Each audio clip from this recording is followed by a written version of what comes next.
Bon matin à tous et bienvenue à votre café matinal avec mon épouse Chantal. En ce 24 juin, peut-être vous allez voir un autre moment ailleurs dans le monde, mais je dois saluer tous les Québécois. C'est la fête des Québécois aujourd'hui, c'est la Saint-Jean-Baptiste, c'est la fête de tous les Québécois. Alors bonne fête à tous les Québécois, bonne célébration et n'oubliez pas qu'on vous a fait un cadeau spécial aujourd'hui. Vous allez sur notre site et notre ami, l'artiste chrétien Jean-Daniel Labrie, nous interprète un classique, une des plus belles chansons du répertoire québécois, Quand les hommes vivront d'amour, de l'auteur-compositeur Raymond Lévesque. C'est un chant magnifique. On vous l'offre en cadeau de la Saint-Jean-Baptiste. Et nous, Chantal et moi, aujourd'hui, c'est une semaine qui est consacrée à l'onction. Nous parlons de la vie avec l'Esprit, la communion avec l'Esprit. Alors Chantal va partager, ayant comme thème aujourd'hui, dans un mode témoignage, le Saint-Esprit dans ma vie, parce que Chantal est une femme de la parole et de l'Esprit, de la présence de Dieu. Et je veux juste lire, on parle d'onction toute la semaine, lire ce texte dans 1 Jean chapitre 2 et le verset 20 et 27. 1 Jean 2, 20 et 27. Pour vous, vous avez reçu l'onction de la part de celui qui est saint et vous avez tout de la connaissance. Il y a une notion de l'onction qui nous aide à connaître la volonté de Dieu, qui révèle la volonté de Dieu, et l'onction qui est en unité avec ses commandements. Ce n'est pas le groupe de la parole et ceux qui vivent des expériences d'onction. Non, l'onction et la parole de Dieu ensemble. Il continue au verset 27. Pour vous, l'onction que vous avez reçue de lui demeure en vous, mais comme son onction vous enseigne toutes choses, et qu'elle est véritable, et il n'y a pas en elle point de mensonge, demeurez en lui selon les enseignements qu'elle vous a donnés. Alors, il y a une parfaite unité entre vivre dans l'esprit, vivre dans l'onction et vivre selon les enseignements de la parole de Dieu. Et ça se manifeste de toutes sortes de façons dans nos vies. Chantal va nous témoigner aujourd'hui le Saint-Esprit dans ma vie. Alors, je la laisse prendre le relais. On pourrait parler de plusieurs choses. Cependant, on va se limiter à 3 aujourd'hui. Et je ne peux pas commencer sans vous partager ma première expérience. Plutôt, c'est ma première rencontre avec Jésus. J'avais alors 23 ans. Et le Saint-Esprit est venu illuminer les yeux de mon cœur. Pendant près d'1 an, mon frère, jeune chrétien à l'époque, est venu me partager la parole de Dieu. Il aimait la parole de Dieu, les Écritures, et ça me touchait à chaque fois. J'étais attirée par tout ce qu'il me partageait. Et un jour, j'ai dit, je vais aller à ton église. Et j'avais un rendez-vous divin avec Jésus. Et c'est ce qui se passait en moi il y a cet instant. Cet instant est écrit dans la parole de Dieu à Matthieu 11, 28, 30. Et je vous le lis ce matin. Venez à moi, vous tous qui êtes fatigués et chargés, je vous donnerai du repos. Prenez mon joug sur vous et recevez mes instructions, car je suis doux et humble de cœur, et vous trouverez du repos pour vos âmes, car mon joug est doux et mon fardeau est léger. Et le Saint-Esprit a pris ce poids qui était sur ma vie depuis plusieurs années et m'a soulagée. Par sa douceur, sa force, son amour, il m'a libérée de ce fardeau. Et à ce moment-là, j'ai trouvé celui que je cherchais. Il y a un chant qui dit « J'ai trouvé celui que mon cœur aime, je l'ai saisi et je ne le lâcherai pas. » Et ça fait 37 ans que je suis avec Jésus. Et vous recevrez une puissance, le Saint-Esprit survenant sur vous. Et je recherchais la présence de Dieu, sa parole. Très vite, la prière et le jeûne ont fait partie de ma vie et je voulais tout ce que Jésus avait pour moi. Et toute ma vie, commençant même très jeune, ma toute jeune vie, j'ai toujours fait en sorte que les autres soient bien, qu'ils aient tout ce qu'ils aient besoin, que je prenais soin des autres et je veillais à ma famille et c'était un peu le contexte dans lequel je vivais. Mais le Seigneur me montrait qu'il avait des choses de préparer pour moi. Et je voulais tout ce que Dieu avait pour moi. Je me souviens à l'âge de 25 ans, c'est un moment particulier dans ma vie. 25 ans, j'étais célibataire de mon petit 1 an et demi, alors que je prenais un temps de jeûne et prière pour chercher une direction de Dieu, pour chercher la volonté de Dieu pour ma vie. Dans une lecture suivie de ma Bible, je lisais ma Bible et sa parole est venue percuter mon cœur. C'est comme un rhéma, c'est comme si elle, pouf, ça sortait il n'y avait plus rien autour, c'était ça qui avait ressorti. Et juste pour mettre un petit peu dans le contexte, il y avait une église qui ouvrait et qui m'avait demandé de me joindre à eux, à leur église. Puis tout ça, c'était vraiment une église qui était à côté de chez moi. Mais j'étais bien où j'étais, mais je me posais quand même cette question. Mais voici la parole que j'ai reçue du Seigneur. Version français courant. C'était en Zacharie 3,7. Zacharie 3,7. Oui. Voici le promesse du Seigneur de l'univers. Si tu obéis à mes lois, si tu te conformes à mes règles, Tu seras responsable de mon temple et de ses cours. Et ce qui est de plus cocasse là-dedans, c'est que moi, j'allais au temple de l'Évangile Rive-Sud. Alors, c'est le mot temple à l'église où j'étais. Tu seras responsable de mon temple et de ses cours. Je te ferai accéder au rang de ceux qui sont ici à mon service. J'ai pas tout saisi ce que cette parole représentait, mais je savais que Dieu était en train de me parler à travers sa parole, qu'il y avait un appel sur ma vie à ce moment-là, mais je n'avais aucune idée de comment ça pourrait prendre place. Mais c'était assez pour moi pour savoir que je devais rester là où j'étais, à l'église où j'étais. Et vous savez quoi?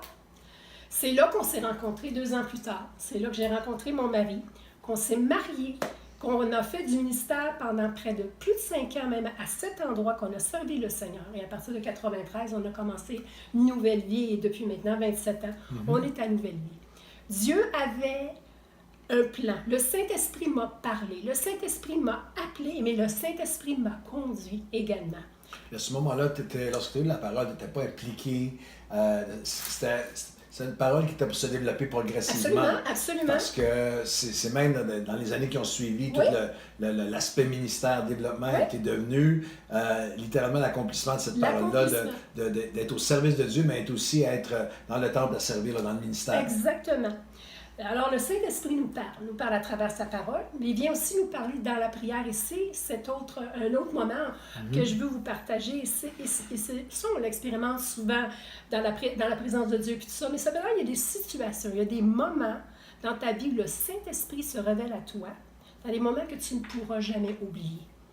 Et on a eu beaucoup de difficultés à avoir des enfants. Et j'ai fait 4 fausses couches. Et je me rappelle précisément, après la 3e, il y a eu un grand découragement sur nous 2 qui est venu. On s'est fait dire toutes sortes de choses, qu'on était pour jamais avoir d'enfants, etc., tout ça. Puis pour une femme, dès que tu tombes enceinte, tu as quasiment l'impression de l'avoir dans tes bras. Tu le vois quasiment déjà dans tes bras. Et j'avais beaucoup de peine, beaucoup de douleur, d'incompréhension, que je ne comprenais pas pourquoi ça nous arrivait. Il y avait toujours ce grand désir pour nous d'avoir une famille, des enfants, puis ça ne marchait pas. Et dans cette même période, je me souviens, on était dans le pastorat jeunesse à ce moment-là, puis il y avait une jeune fille de 15 ans qui est venue te voir. Je pastorat jeunesse. Oui, parce qu'elle et son copain avaient eu une seule relation sexuelle ensemble et elle est tombée enceinte. Elle avait 15 ans. Ouais. La dernière chose qu'elle voulait, c'est être enceinte, puis elle a dit une erreur une seule fois, elle est enceinte. Exactement. Et nous, notre vie entière, c'était pour avoir des enfants, on n'en avait pas. On avait le cœur, on s'aime. On est mariés, on veut des enfants, c'est la chose la plus normale, mais on avait le cœur brisé. Ça nous avait vraiment affectés. Je me souviens qu'un vendredi soir, alors que tu étais à la réunion de jeunesse, je suis restée à la maison, je voulais avoir un temps vraiment de prière seule avec le Seigneur.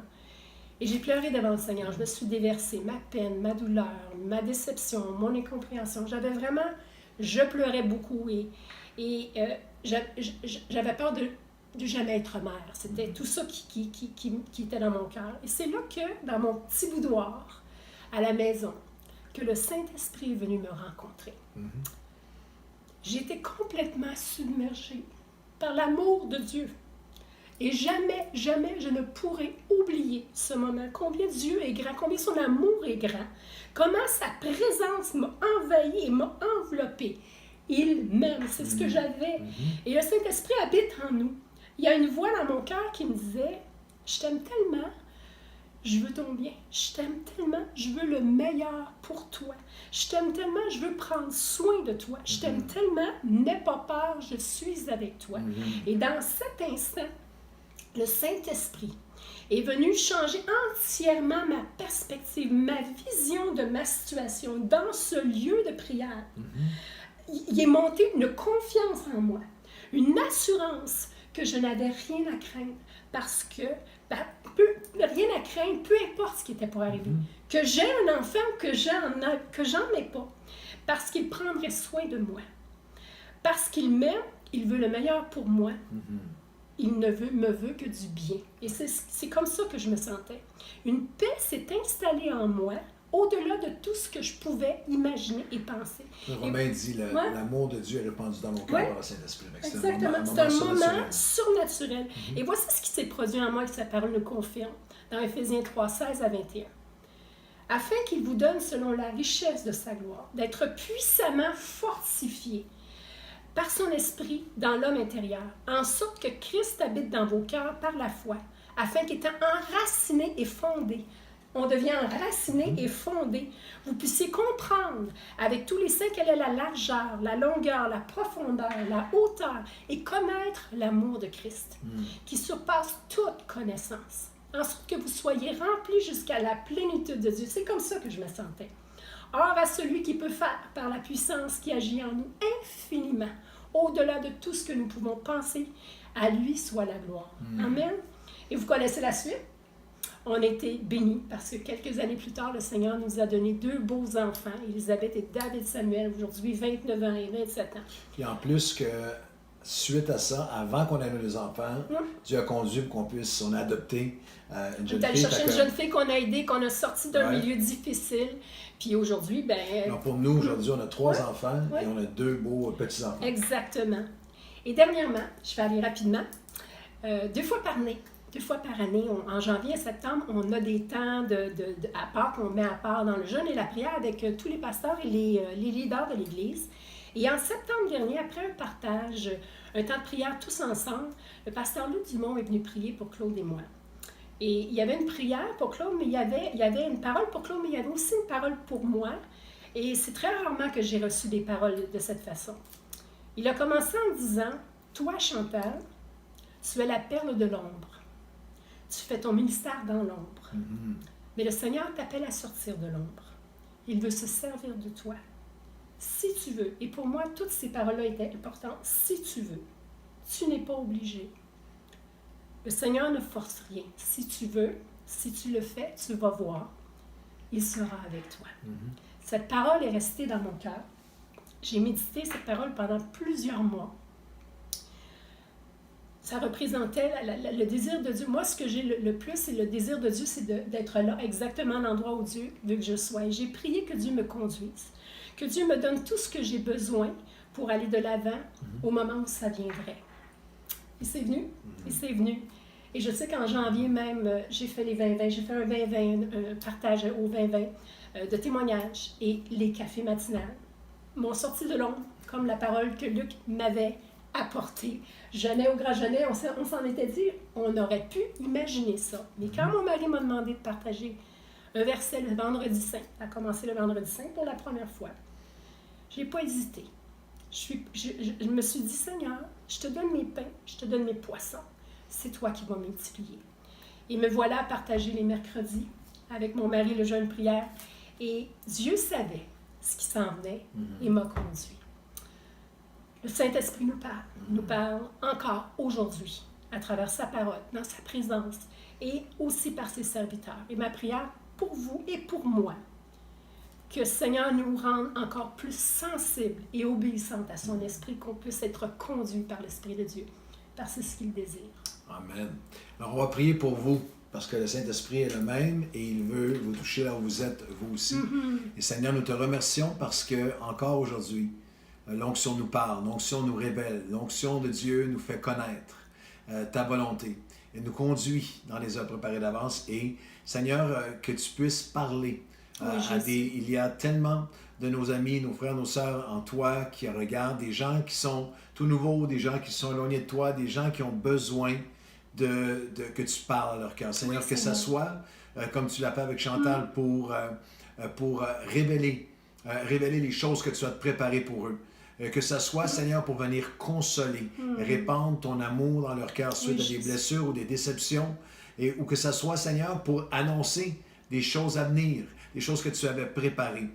Seigneur, on te demande de parler, on te demande de guérir, de consoler, de diriger, et nous sommes reconnaissants ensemble qu'encore aujourd'hui, ton onction nous parle, ton onction nous enseigne, ton Saint-Esprit nous conduit. Et nous pouvons aujourd'hui dire, voici ce que le Saint-Esprit fait dans ma vie. Donne à chacun un témoignage, comme Chantal vient de le témoigner. Juste quelques exemples parmi tant d'autres, parmi plusieurs décennies où nous disons le Saint-Esprit n'est pas quelque chose du passé, n'est pas une force obscure et intangible. Non, le Saint-Esprit parle encore dans ma vie. Et Seigneur, remplis nos vies de témoignages à l'œuvre de ton Esprit en nous. Dans le nom de Jésus. Amen. Et Amen. Une bonne journée à tous, une bonne Saint-Jean à tous. Et demain, on va regarder ensemble comment comment activer l'onction de l'Esprit dans nos vies. Bonne journée. Bonne journée.